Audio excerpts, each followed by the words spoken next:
오늘 발표할 주제는 박하성의 작가 정신을 통해 본 1920년대 광주의 시대 의식입니다. 문학이 작가 사상과 철학, 경험과 감성 등을 배경으로 형성되고 문학이 사회적 소산이라는 것을 기반으로 했을 때 소설가 박하성의 작가 정신을 토대로 1920년대 광주의 시대 의식을 살펴보는 데 이 논문의 목적이 있습니다. 소설가 박하성 선생님은 1904년에서 태어나서 1988년까지 사셨고요. 전남 목포 출신입니다. 1925년에 추석 전야라는 작품으로 등단했고 그 등단 이후에 작품을 발표하다가 그 친일 정책이 강경책으로 나가는 1936년부터 1945년까지 절필을 하게 됩니다.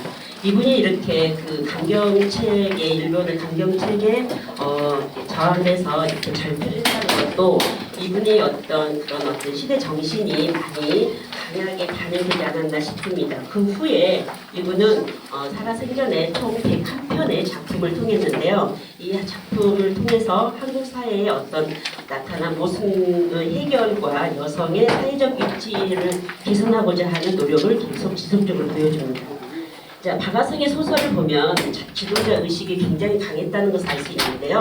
이 지도자 의식은 사회적 약자에 대한 옹호와 지지로 나타납니다. 이 사회적 약자는 대부분 노동자와 농민, 여성들이었고요. 특히 교육의 기회를 얻지 못한 여성들의 시각이 굉장히 남다릅니다. 이런 작가 정신은 계급의식과 계몽의식으로 구현되고 있습니다. 자, 이분은 이런 사회적 약자를 보호 대상이나 아니면 연민의 대상으로만 생각하지 않았습니다. 이분은 교육을 통해서 운명을 극복하고 역량을 강화하고 그리고 자기주도적 삶을 살아가는 인물로 계속 거듭나고 있다는 것을 보여주고 있습니다. 따라서 박하성의 지도자 의식은 역사의 타자가 아닌 주체적으로 살고자 했던 어떤 여성이나 노동자, 농민에 대해서 집중되어 있고 그 다음에 불평등한 계급주의에 도전하는 어떤 삶을 보여주고 있습니다. 박하성이 이렇게 지도자 의식을 키우게 됐던 그런 시기를 그분의 소설이나 그분의 수필을 통해서 보면은 1920년대 광주에서 그녀 고사로 활동했던 시기라는 것을 알 수 있습니다. 그 당시 그는 큰 일꾼이 되겠다라고 각오를 하고 이런 큰 일꾼이 되겠다는 것들이 작품 곳곳에서 지도자 의식으로 발현되고 있는데요. 광주에 무엇이 그에게 이런 비전을 갖게 했을까라는 궁금증에서 이 논문이 시작됩니다. 자, 박하성이 광주 체험입니다. 박하성은 1925년 추석 전야로 등단하기 전에 6년간 교직 생활을 하고 있는데요. 그 6년간 교직 생활이 자신의 인생 행로의 지침이었고 일생의 활력소였다. 그 6년의 그 교직 경험 중에서 2년간 광주에서 머물고 있었는데 그 2년간이 그 6년 기간 중에서 굉장히 남달랐다라고 고백하고 있습니다. 자, 박하성이 광주 생활 서회를 보면 자, 그 광주에서 생활하면서 정말 순수한 인간애를 느껴봤다. 그리고 광주 여학생들한테서 의리와 후의를 배웠다. 그리고 광주에서 그 배웠던 자기 제자들은 굉장히 정의감을 나에게 실현하게 해줬다라고 말을 하면서 자기가 17세, 18세 때 여기서 약 교사를 했었는데요. 그때 자기는 나 개인을 떠나서 사회적으로 국가적으로 큰 일꾼이 되겠다라고 다짐을 했다라고 고백을 하고 있습니다. 그래서 박하성에 있어 광주는 정의롭고 인정과 인간에게 넘치는 곳이었고 그리고 사심없는 인간애와 정의, 결정력과 희망을 배운 곳입니다. 그래서 광주는 그에게 있어서 인생의 고향이었고 이런 기반을 통해서 자기가 국가를 위한 큰 일꾼이 되겠다고 각오를 합니다. 그러면 1920년대 광주의 시민사회 운동은 어떻게 전개됐을까? 라고 봤을 때 동아일보 1926년 기사입니다. 거기서 보면은 조선의 광주의 경제는 정말 60 이상 된 노인과 같이 기력이 쇠퇴한다라고 표현이 되고 있는데 시민사회는 보면은 저 밑에 잘 안 보이겠지만 조선의 사회운동에 있어서 전 조선을 통해서 정말 제일 강한 곳이 광주다라고 이렇게 기사가 되어 있습니다. 그래서 그 기사에 의하면 광주는 조선 사회운동의 중심지였다. 그래서 광주 경제의 파탄 지경이었으나 시민 정신만은 살아있었다라는 것을 보습니다. 저는 이 동아일보 기사를 통해서 보면서 어떤 느낌을 받았냐면 우리가 1929년에 광주 항일 학생 독립운동이 일어납니다. 광주 학생 독립운동을 저는 고등학교 때 정말 우발적인 사건이다. 이렇게 나주에서 통학생 머리 잡아당겨서 댕기물 잡아당겨서 우발적으로 일어난 그렇게 배웠는데 그것이 아니라 그건 우발적인 것이 아니라 그 우발적 사건이라고 그렇게 알려진 것은 일제가 바라본 그 강조 학생 독립운동이었고 우리가 바라는 시선은 그렇게 우발적인 것이 아니라 1920년대 강주에 그렇게 시민 정신이 독립 정신이 민주의식이 이런 것들이 굉장히 성숙돼 있었기 때문에 그런 운동이 발현될 수 있었다라고 합니다. 그런 와중에 박아성의 지도자 의식도 성숙되지 않았을까라고 하면서 이게 중간에 보면 굉장히 1920년대 노동자, 농민, 부녀 여성들의 시민 조직들이 많이 이제 조직이 됩니다. 그런 시민운동 조직이 되면서 활성화되는데요. 지금도 그렇게 활동하고 있는 것 중에 하나가 광주 IMCA하고 광주 IWCA입니다. 광주 IMCA는 1920년대 최은정 목사님이 설립을 하셨고 광주 IWCA는 1922년에 김필래 선생님이 창설하셨습니다. 그 두 번째는 강주의 계몽운동과 야학이 굉장히 활발해 있었는데요. 1920년대 들어서 일본이 근대교육 대중화를 선포를 하면서 근대교육을 실시하고 나나 실제적으로 공간이나 기회가 적어서 정말 우리 그 시민사회에서는 배워야 일본을 이길 수 있다라는 교육 내국론이 세우면서 계몽정책을 중심으로 이런 야학운동들이 일어나고 있습니다. 그 중심에 서소평이라는 선교사와 김필래, 최은정 목사님이 주도하는 부녀 야학이 굉장히 주도적으로 선동적으로 인기를 끌고 있었습니다. 그때 박아성이 북무과 교회에서 1921년 이제 교사로 활동을 하게 되는데요. 이렇게 교사로 활동하게 된 계기가 최은정 목사님과 김필래 선생님과의 인연이었습니다. 그래서 북무과 교회에서 부녀 야학이 한 100여 명 학생들이 있었고 그 바로 다음에 이제 북무과 교회에서 유치원이 개원되면서 유치원 보호까지 활동을 하게 됩니다. 자, 그 당시 부녀 교사로 활동하고 있었던 박아성의 그런 수레입니다. 자, 부녀 야학교는 대변창이었다.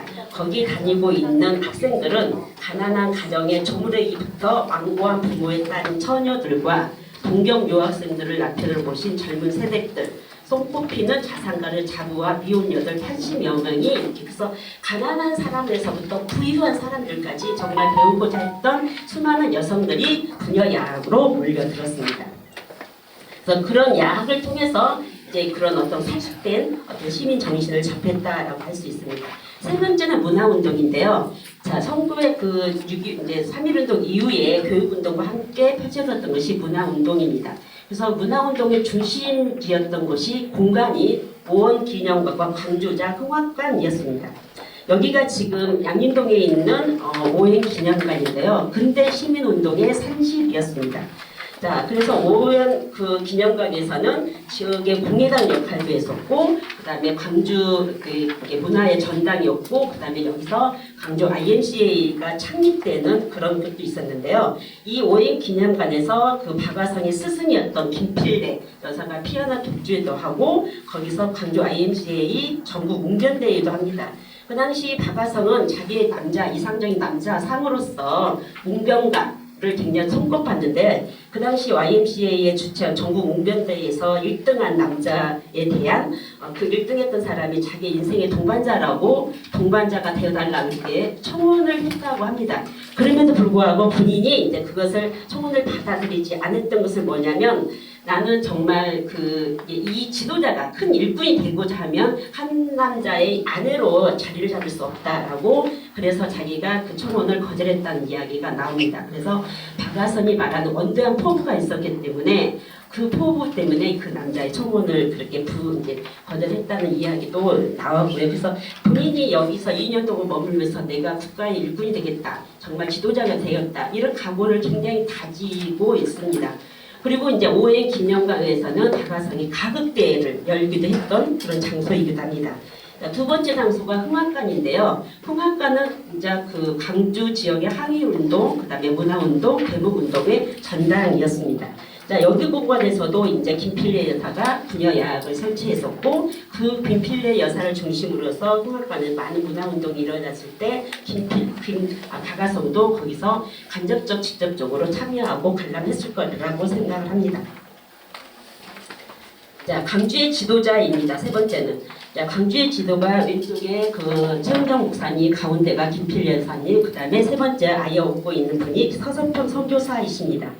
자, 1920년대 광주가 조선 사회운동의 메카라고 할 만큼 시민의식이 성숙되고 사회운동이 활발히 펼쳐져 있는데 그 중심에 이 세 분, 최은정 목사님, 김필래, 그 다음에 서석평 있는 애국인 선교사가 있었다라는 겁니다. 최은정 목사님 같은 경우는 민족운동, 노동운동, 농청운동, 여성운동의 선구자셨고요. 김필래 같은 경우는 여성 교육자의 성각자이셨고 한국 IWCA 그리고 광주 IWCA를 창립했던 분이십니다. 서석평 선교사님 같은 경우는 신행일치의 삶을 사셨고 또 작은 애수다 그리고 선교사이셨습니다. 그래서 그분 같은 경우는 선교사시지만 한국의 전통을 굉장히 존중하고 부하들을 입양해서 양육하고 그분이 주창했던 것이 공창제나 축첩제도를 반대하고 여성들에게 이름을 지어주자는 운동을 이렇게 했었고 사회운동을 주도했던 그런 분이십니다. 이런 분들이 이 관계, 최은정 목사님하고 김필래는 시숙과 제수시 관계입니다. 그리고 이제 그 최은정 목사님과 김필래 서석평 선교사님 같은 경우는 사회운동의 동업지, 동지자를 할 정도로 그런 관계가 있었고요. 그 다음에 김필래 여사하고 박하성 씨 같은 사제지간이십니다. 그리고 서석평하고 박하성 씨 같은 경우 같은 교회 교우셨고 그 다음에 최은정 목사님하고 박하성 씨 같은 경우는 교장과 선생으로 그래서 이 네 분의 관계가 굉장히 밀접하게 관련이 있다라고 할 수가 있습니다. 그래서 박하성이 광주에 머물던 시기는 굉장히 야학과 계몽운동이 활발히 전개되고 있었고 그 중심에 최은정, 김필래, 서석평의 연대와 활동이 있었다. 그래서 이 세 분의 연계선상에 박하성이 있었다라고 할 수가 있습니다. 자, 광주 그 박하성은 이렇게 2년 동안 경험을 통해서 교육의 환경을 변화시킬 수 있다라는 것을 야학을 통해서 경험을 하고요. 그래서 남성에게 의존적이지 않고 독립적이고 주체적인 여성상을 자기 작품을 통해서 꾸준히 재현하고 있습니다. 그리고 여성들이 문명 퇴치뿐만 아니라 여성의 의식을 각성시켜서 자강, 자립을 능력을 키워줬고 이런 것들이 대인격체로 거듭나게 되게 표현되고 있습니다. 그리고 박하성의 소설에서는 여성들이 굉장히 영웅적 여성, 슈퍼우먼, 현명한 여성들이 많이 등장하는데요. 김필래 씨 같은 경우는 정말 그 부잣집 맏며느리이셨습니다. 그리고 외국 유학도 일본 유학도 갔다 왔는데 부녀야학이 그렇게 그 활성화될 수 있었던 것은 뭐냐면 이분이 시부모를 모시고 있으면서도 굉장히 쉽게 부모님한테 잘하면서도 밖에 사회활동도 잘했어요. 그래서 있는 집 부녀적 그 자녀들도 저 김필래만큼만 해라. 김필래 그래서 이렇게 다 내보냈다고 합니다. 그래서 이 박하성 씨가 눈에 비친 김필래 여성 같은 경우는 그 당시 가부장적인 어떤 이들에게 순응하면서도 여성운동, 사회운동을 하는 김필래를 보면서 굉장히 지혜롭다, 좀 영웅적이고 슈퍼우먼으로 보이지 않았을까. 그리고 그 서석평 씨를 보면서는 굉장히 한국적인 것을 지키면서도 여성을 주도했던 서석평 삶도 박하성에게 굉장히 영향을 주었으리라 생각을 합니다. 그 다음에 이제 최은정 목사님 같은 경우는 그 당시 사회운동이 굉장히 이제 계급주의와 이렇게 양분하게 있는데 그분 같은 경우는 이런 사회운동을 함에 있어서도 기독교적인 어떤 근간을 이렇게 두고 사회운동을 했기 때문에 약자에 대한 어떤 애정과 정의감을 바탕으로 하고 있습니다. 그래서 박하성 소설에서 이런 약자에 대한 애정과 정의감이 두드렸던 것도 최은정 목사의 어떤 사회운동의 행보를 많이 반영하지 않을까 이렇게 추측해 보는 겁니다.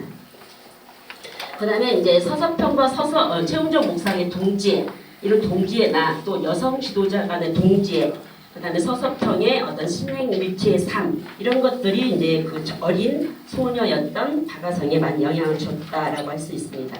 그래서 결론을 내보면 1920년대 광주의 시대 정신은 박아성 작품을 주를 이루는 주도자 의식의 토대가 됐다. 그래서 박아성은 광주에 머물면서 부녀야학과 유적 보모를 활동하면서 큰 일꾼이 되겠다는 비전을 세웠고 이런 어떤 것들이 이제 교육운동, 문화운동으로 노동운동으로 이어지셨다고 생각합니다. 그래서 어떤 세 분의 지도자였던 그런 삶을 통해서 박아성의 작가의식에 많은 영향을 주었다라고 생각을 하고요. 그리고 2년 동안 그 짧은 기간이었지만 절망 속에서도 희망을 찾아가고 있는 강주의 정신이 그 작품 속에서 사회적 약자, 그래서 늘 그늘 속에서 타자였던 그들의 삶을 더 이상 타자가 아닌 주체로 거듭나게 하는 뿌리가 되었다라고 생각합니다. 이상입니다. 감사합니다. 일제 강점기라는 굴곡지 시대에 수많은 문제자를 창작하여 문단의 주목을 받았던 박아성 작가가 머무는 1920년대 광주 시대 정신을 대변한 정명희 교수님의 훌륭한 발표 잘 들었습니다. 감사합니다. 등장하는 박아성 씨는 1925년 조선문단의 이광수 추천으로 단편소설 추적 제나를 등단하여 작품 활동을 시작했고 한국 여성 최초로 동아일보의 장편 소설 백화를 연재한 작가이기도 합니다. 장편은 17편, 중단편으로는 66편에 이르는 수많은 끊임없는 창작 활동한 한국 여성 문학사에서 가장 오랜 활동한 작가로서 그 이름을 남겼던 분입니다. 여성이란 위험하로 과소평가되거나 폄하되었던 시대 남성 중심으로 흘러가는 문단 분위기에 불하지 않냐고 날카로운 시대 인식을 소설하여 당당한 작가로서 인격 섰고 엔솔로지의 제목처럼 여루라는 한계를 저버리고 오롯이 작가로서 일관해온 박아성의 문학적 삶을 잘 표현하고 있다고 볼 수가 있겠습니다. 식민지 수탈을 거쳐냈던 목포는 그가 출생하고 성장한 곳으로 박아성 문학 세계를 구축한 특별한 배경이 된다고 볼 수가 있겠습니다. 그런 목포를 대구로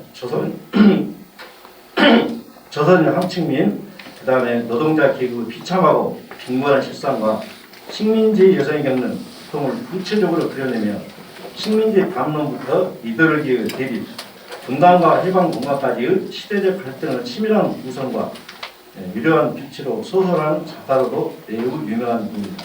특히 식민지 여성이 물건처럼 사고팔리는 현실을 소재로 한 원천장 검과 8.15 해방 이후에도 여전히 오지 않는 여성 해방의 현실을 이야기한 광풍 속에서의 작품들은 21세기의 여성주의를 고민하는 오늘날 여성들에게도 매우 중요한 시사점을 던져주는 하나의 작품이 아니었는가 그렇게 생각을 해볼 수가 있겠습니다. 특히 오늘 발표한 논문은 박아성의 작품을 통해 작품 속에서 보여주고 있는 박아성의 지도자의식과 여성의식이 어떻게 시작되는지 살펴보고 있으며 또한 이러한 박아성의 작가의식을 1920년대 광주 지도자인 최은종, 김필래, 서석평 등의 인물과 연계하여 광주 시대 정신이 어떠했는지 시대적 배경도 독자들이 잘 이해될 수 있도록 쉽게 설명을 잘 하셨다고 보겠습니다. 이처럼 박아성 작품에는 1920년대 광주 시대 정신, 노동운동, 시민운동, 여성운동은 물론 사회적 약자 중 여성의 권리의식과 주체성도 밝히고 있을 뿐만 아니라 사회적, 제도적, 문화적 환경에도 도전하고 극복하며 주도적인 삶을 살아가는 분야로 그 작품을 그려낸다고 있다고 볼 수가 있겠습니다. 오늘 발표를 통하여 한국 근대 여성 문학의 문을 연 박아성은 1920년대 광주 시대 정신과 등장했던 문학 작품들을 살펴보면서 그녀가 가졌던 성박자적 사회의식 단면을 발견할 수 있다고 볼 수가 있겠습니다. 아울러 박아성 작품을 통하여 박아성 문학 연구뿐만 아니라 동시대 광주에서 개미운동과 문화운동을 주도했던 새로운 인물들도 알게 된 매우 뜻깊은 시간이었다고 생각이 듭니다. 오늘 정명희 교수님께서 너무 자세하게 발표해 주셨고 또 본 연구를 통하여 독자들에게 전달하고자 하는 메시지가 무엇인지 잘 알 수가 있는 시간이었습니다. 그래서 저는 여기서 간단하게 토론에 가정하고 끝으로 발표하신 우리 교수님께 두 가지만 질문 드리도록 하겠습니다. 먼저 박아성 지도자 의식은 작품 속에서 사회적 약자에 대한 옹호와 지지로 나타나고 있습니다. 노동자, 그 다음에 농민, 여성 등 다양한 사회적 약자 중 특히 박아성 작가가 여성들에 대한 시각을 남다르게 가졌던 이유가 무엇인지 이해가 안 하고요. 두 번째, 박하성은 광주는 정해놓고 안정과 인간애가 넘치는 곳이며 또한 인생의 고향이라고 말했습니다. 그 이유가 무엇인지 그 배경과 같이 설명을 부탁드리겠습니다. 자, 박하성 씨가 여성 의식, 특히 그 지도자 의식 중에서 여성에 대해서 특별하게 답변했던 것은, 자, 박하성의 개인적인 삶을 보면 자기 아버지가 부유했는데 아무튼 자기 가족을 버려야 바람을 피워가지고 그래서 그 남자에 대한 어떤 분노, 이런 믿을 수 없는 그런 것들이 있어서 어떤 남자를 믿을 수 없고 그런 배신감 이런 것들 때문에 이제 이런 어떤 분노, 어린 시절부터 좀 빠르게 탔습니다. 그런데 김필래나 최은영 목사님, 서석형 그분들을 보시면서 그런 분노를 자연스럽게 성숙된 그런 과정으로 자기를 성숙해 가는 과정을 밟아갑니다. 지도자 의식, 그다음에 여성 의식으로서. 그러니까 여성도 주체적으로 지금 자기 부모, 엄마를 자기 아버지한테 종속되어 살아가고 벗어나지 못하는 그 부분에 늘 애증 관계를 가졌어요. 왜 그렇게 했을까? 그러면서도 이제 적자적으로 살아갈 수 있는 그런 여성을 꿈꾸었습니다. 그래서 속고원적 여성상을 추구했었고요. 두 번째, 강주가 정의로운 곳이다, 인간적인 곳이다, 인간미가 넘쳤다라고 하는 것은 그분이 이제 부모와 교회 야학을 하시면서 교회에 있는 작은 방에서 이렇게 살림을 합니다. 자취생활을 하는데요. 그 17살, 18살 먹은 거 얼마나 살림을 잘 하겠습니까? 그런데 그 유치원, 그 고모 분야 야학에 다니는 그런 수많은 선생님, 그 학생들이 정말 먹다 남칠 정도로 늘 음식이나 반찬이나 이런 거는 갖다 놔요. 따뜻하게. 그러면서 그것을 생각내지 않고 누가 갖다 놨는지도 모르게 그렇게 따뜻한 정을 배우면서 그렇게 자기들이 베풀었던 그런 어떤 후기에 대해서 생각내지 않는, 그러면서도 그런 것을 굉장히 숨어서 이렇게 나눔을 실천하고 있어서 굉장히 따뜻함을 느꼈고요. 여기서 그 부녀 야학 같은 경우는 정말 가난한 여자만 오는 것이 아니라 정말 부잣집, 그런 어떤 부잣집 만화님이나 이런 분들도 오시는데 그분들이 처음에는 정말 비단옷 철철 입고 막 미녀 꼬꼬고 그랬어요. 그랬을 때 이분이 이런 말 합니다. 여기는 공부하는 곳이지 패션쇼 하는 공간이 아니다. 그래서 무명고사 검소하게 나무 비녀를 꼬꼬라고 했을 때 그 부잣집 만화님들이 그 일을 다 수용을 했다는 거예요. 그래서 그 자기가 저 어린 아이, 이렇게 선생님 말을 다 수용하고 그를 따르고 배우려고 했던 수많은 부녀 야학의 학생들을 통해서 강주가 굉장히 따뜻하고 정의롭고 인간미가 넘치는 공간이다. 그래서 자기 인생, 자기가 여기를 강주를 제2 고향이라고 생각합니다. 목포에서 태어났지만 강주가 자기의 그 소설을 쓰고 있을 때 자기가 어떤 방향으로 소설을 써야 될 것인지, 어떤 글을 써야 될 것인지 그런 씨앗을 뿌려준 것이다라고 수필에서 이렇게 고백하는 수필들이 종종 나타납니다. 지금 이제 제목에 보시면은 박하성 작가의 작가 정신을 통해 본 20년대 강주 시대 정신이라고 했었죠. 네. 그러면은 소론에서 강주의 시대 정신은 제가 볼 때는 그 박하성 작품 속에 찾아낸 시대 정신은 억압적이고 불평등한 계급주의에 도전하는 정신, 이렇게 도출을 해낸 것 같아요. 그러면은 본론에 가서는 이 억압적이고 불평등한 계급주의에 도전하는 정신이 어떤 작품에서 어떻게 그 실현이 되었고 이런 것들이 좀 도출이 되지 않을 것 같고요. 결론에서도 이게 나와야 될 것 같은데 시대 정신에서 이 보면은 작품명을 그 논문을 보면은 지도자의 정신인지 시민의 정신인지 이게 좀 명확치가 않다 이런 생각이 들어요. 그래서 제가 볼 때는 시대 정신, 강주의 시대 정신이라 할까 하면은 시민의 정신으로 봐야 될 것 같거든요. 지도자의 정신이 아니라. 그래서 이게 좀 약간 혼선돼 있다. 그래서 그걸 좀 고찰하시면 진짜 훌륭한 논문이 될 것 같아요. 저도 이게 이제 그런 지적을 받을 줄 알았습니다. 강하승 작품을 말하는 거야, 강주의 시대 정신을 말하는 거야, 이렇게 질문을 받을 것 같았습니다. 뚫고 있었습니다. 정확한 지적 감사합니다. 그런 그 부분을 제가 조금 더 보완해서 실은 시대 정신이라는 것이 무엇이고 그 당시 강주의 시대 정신이 무엇이었는지에 대한 정의와 흐름을 좀 정리가 더 명쾌히 됐고 그것이 박하성 작품에서 어떻게 표출됐는지 그것을 또 끌어와야 되는 것인데 그 부분에 조금 위급한 거 알고 있습니다.